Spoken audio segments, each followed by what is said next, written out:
Hey everybody, this is the Sliders Review, and I'm here today to talk to you about my thoughts on the DCU wanting to create a Jimmy Olsen solo show.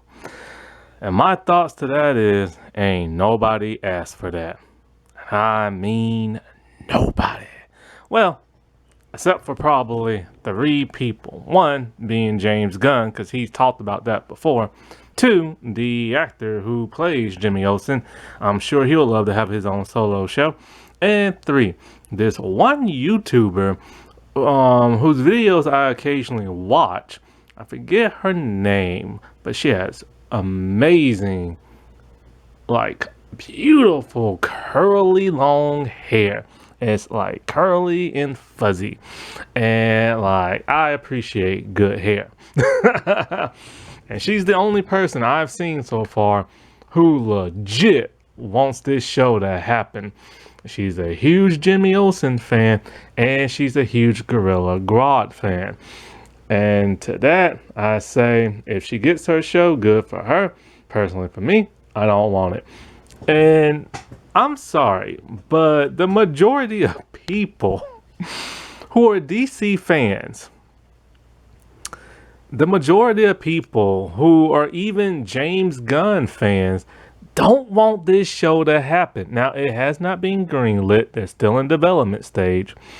But with James Gunn and Peter Safran being the heads, and right now, Warner Bros. Has not been bought, James Gunn can pretty much do whatever he wants. And if he wants this show to happen, he can have it happen. I hope to God he does not. Because what the freak nuts is the point of a Jimmy Olsen solo series for the DCU?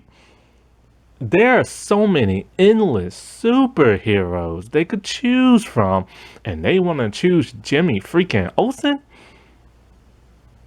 I swear, something's weird goes on in James Gunn's head. James Gunn is an acquired taste, in my opinion. He has a very peculiar way of thinking about things. And he has a huge fan base because mainly, and mainly only, the Guardians of the Galaxy movies and stuff. A group of heroes in which he reinterpret for the MCU. Because a lot of people said, the Guardians were boring in the comics. And I can agree to that because I saw them in a cartoon series once before he redid everything, and they were boring. And then he reinvented them and he made them interesting. That's great, even though I don't like those Guardian movies. But it's like, that's what gathered his fan base, because the movies he actually made in the past are weird, man. Like, they're weird, and some are a little gross and disturbing because of all the sexual joke nature and everything, which of course we all know James Gunn loves those pedo jokes and everything. Now, he's also responsible for making the first two live-action Scooby-Doo movies, but he wrote those and wrote those only. And I really enjoy the first one. The second one's okay, but yeah, his typical James Gunn humor and adult humor is in those two movies. Because that's just who James Gunn is. He's just a very peculiar kind of person. And when, of course, his Jimmy Olsen is based on his Superman movie. A movie which I've said I personally don't like.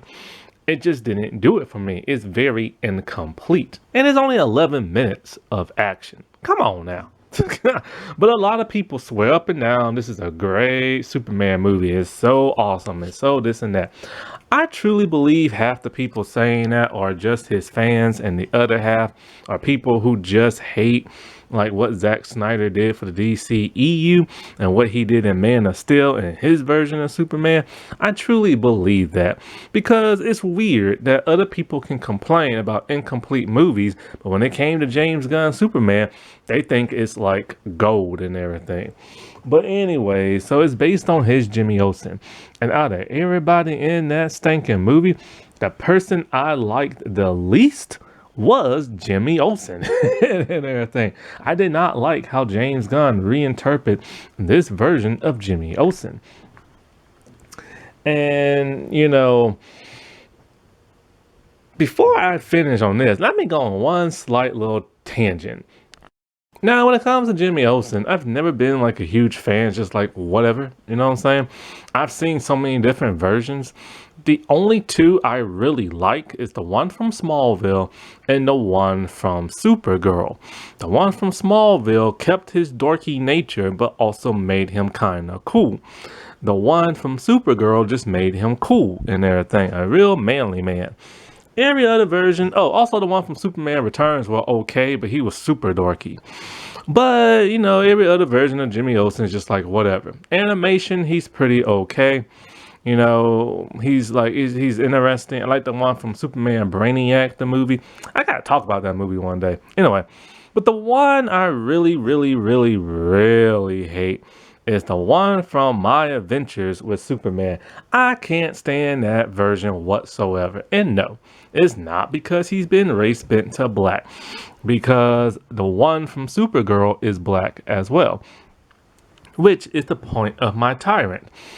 Now, what happened to all of those ginger redhead like lovers that complained that they don't like a race bent black Jimmy Olsen? Where don't people at?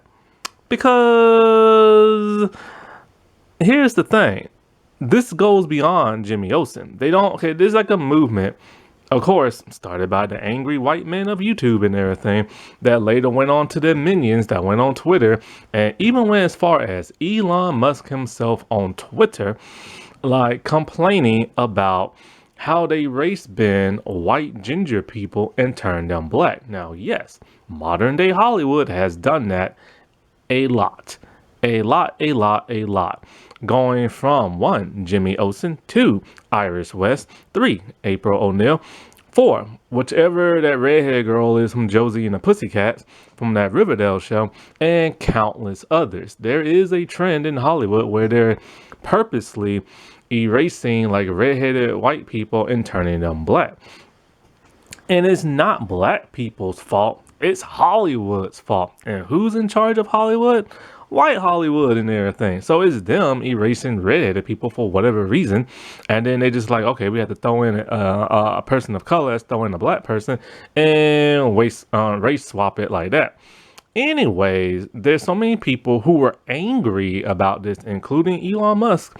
And my thing is, when has Jimmy Olsen ever been have red hair in live action? In animation, he's always had red hair. Oh, I forgot to leave out. Wally West is another one who went from redhead to a black person. But anyway, Jimmy Olsen, other than that My Adventures of Superman, in every animation, he's had red hair.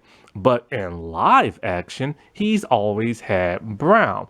There's been at least 8 versions of a live action Jimmy Olsen. Only one of them is black, and the rest were white guys. And all those 7 white guys have all had brown hair, never red. Where were the complaints then, I wonder? See, this is what I call fake outrage. You were never pissed off the fact that Jimmy Olsen isn't redhead in like animation and live action. You're just pissed because you see a black person on screen. Because if you was pissed, then you would be pissed at all those 7 other Jimmy Olsens that are white and everything who have brown hair. And now my tangent is over. But back to the matters at hand. I don't want no Jimmy Olsen television show. I'm sorry. This is just like one of the dumbest decisions anybody who works for the studio could make. Nobody is banging their heads for a Jimmy Olsen show, except for that one girl on YouTube. Nobody is pounding their fists on the desk saying they want a Jimmy Olsen television show, except for that one person on YouTube. And no, this is no hate towards that one person on YouTube. She's pretty cool and everything. And I love that hair. But yes, nobody really wants a Jimmy Olsen show. Now, it's supposed to be some type of crime drama where he investigates this and investigates supervillains and stuff. And his primary villain is Gorilla Grodd. The dude is a freaking giant gorilla who's super smart. How is Jimmy Olsen supposed to like entangle with that? There's no Superman and there's no Lois. Now, if this was to be a Lois Lane live action show where she investigating stuff and she's investigating super villains, I'm all for that because it's Lois freaking Lane. She is established. She is beloved. You know what I'm saying? And that makes sense to have an investigative journalism show with her in it, but not Jimmy Olsen, who's just a camera guy. Like, it's a waste of money. It's a waste of time. And I'm not even losing faith in James Gunn. I have no faith in James Gunn when it comes to the DCU, which I've stated before. His lineups of stuff that he wants to create himself is weird and bizarre. And he's the executive producer on this show. If it does get greenlit, they say he's going to be like an executive producer. Now, he has greenlit some really odd things for the DCU. Like Creature Commandos, which I do like Creature Commandos. I just have not watched his version, and I really don't feel like it because I just don't really see no point. He greenlit somebody else's Dynamic Duel movie, which that was kind of more so Matt Reeves helped getting it pushed, and David Zaslav and everything, because apparently this was way before James Gunn came in and they was going to do it. It got scrapped. Matt Reeves saw it, liked it, showed it to David Zaslav, and the rest is history. But still, you know, James could say if he really wanted to, I don't want this, but he's doing it. Then there is that Clayface horror movie with no Batman. And it's just kind of like, you know, I think he's also wants an Authority movie and stuff. And it's just like, can we just get a couple of recognizable people? Like, you know what I'm saying? That everybody can grasp onto. Because, I mean, here's the thing. I get it. James Gunn likes the unknown. He likes the underdog. He likes the type of hero most people aren't familiar with. Okay, fine. That's cool sometimes because, you know, I've seen a lot of stuff with heroes I've never known before and I end up loving them. Teen Titans, never heard them before, watched the animated series and I loved them. Same with Young Justice, same with Marvel's Runaways and everything.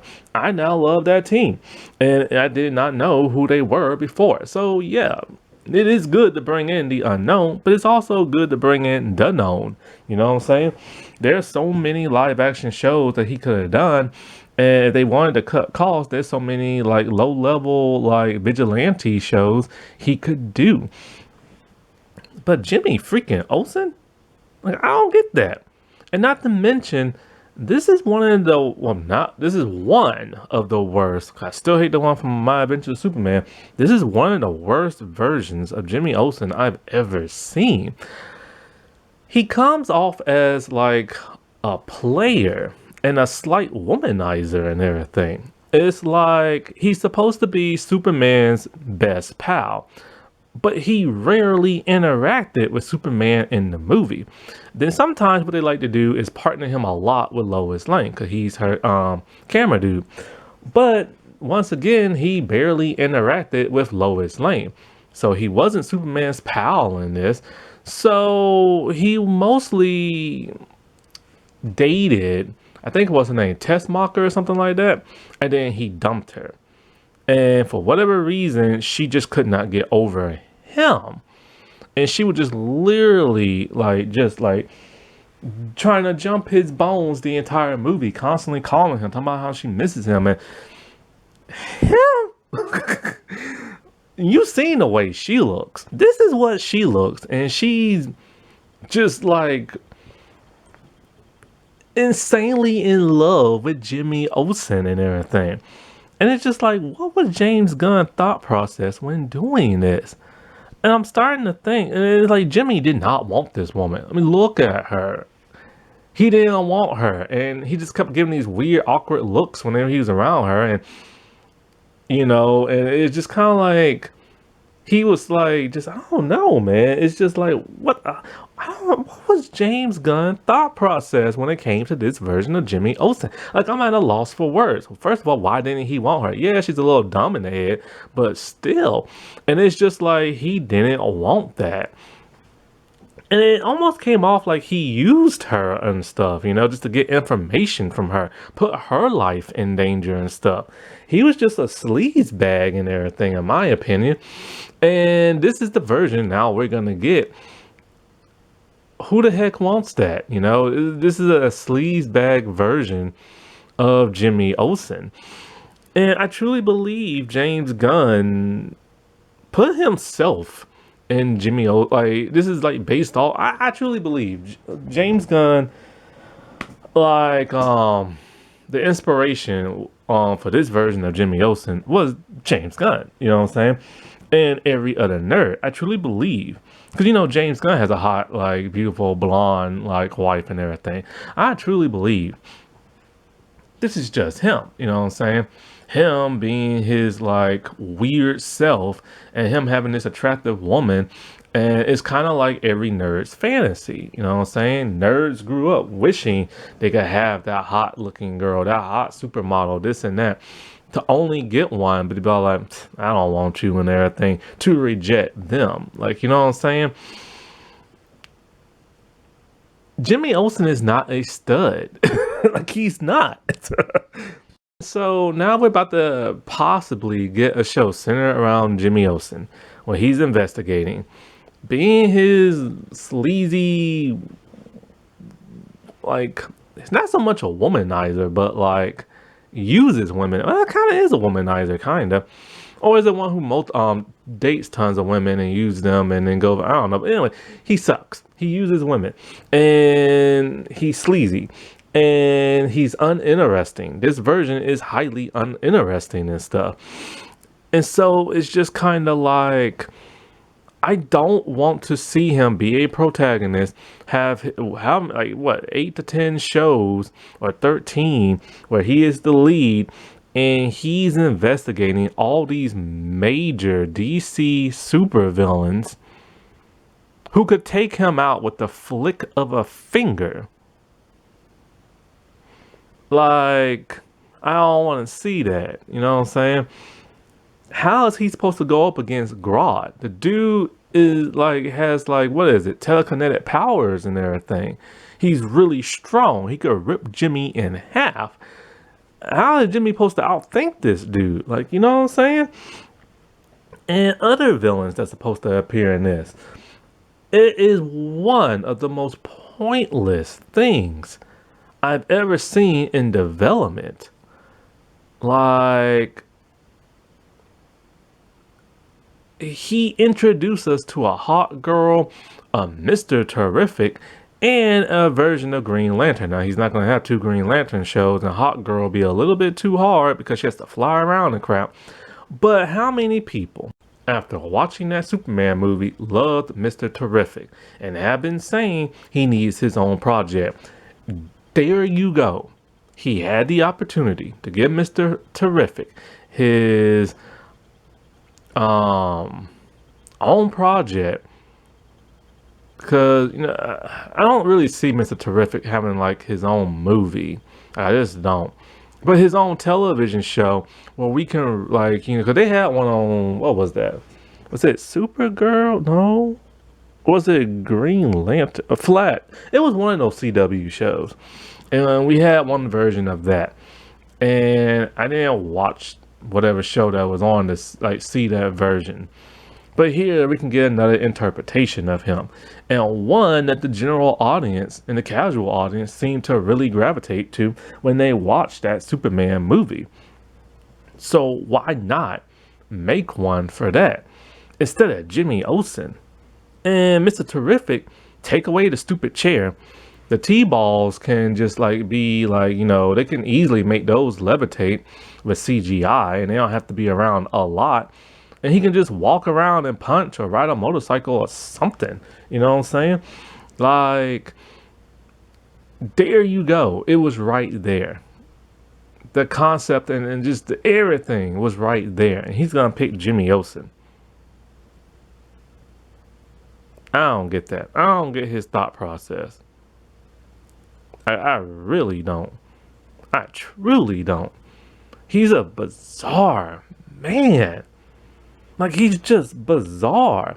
And not to mention, Like, his version of Jimmy Olsen, like, after seeing Peacemaker, do we really trust him to make another television show? I tried to watch Peacemaker. I tried on episode 1, season 1, and I couldn't even finish it. I didn't even watch no other episode after that, but a lot of people really liked it until the second season came around. And a lot of people seem to really hate it because James Gunn seems to have lost his touch. And as this one YouTuber, this other one, a completely different one, has said, none of James Gunn television shows have ever charted.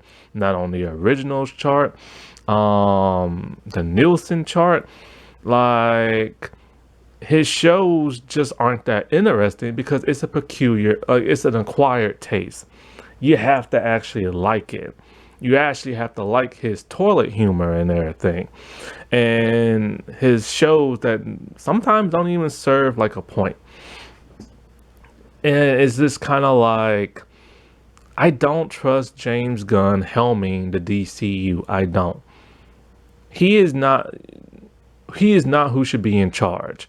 Who should? The man himself, Bruce Timm. Seriously, the dude was right there. I don't even know if he's doing anything right now. Oh, other than that Batman show on Amazon Prime, which I don't like. But all the stuff he did in the past, pure gold. That's who should be running the DCU for live action and everything else. Not James Gunn. Yeah, Bruce Timm does get a little pervy with the way he draws women, like the sketches and stuff, but at least this man truly understands 100% DC Comics. And he truly understands their heroes and stuff. Zach didn't understand them. James don't understand them. But Bruce Timm certainly does. Alrighty, well, I'll talk to y'all later. Bye.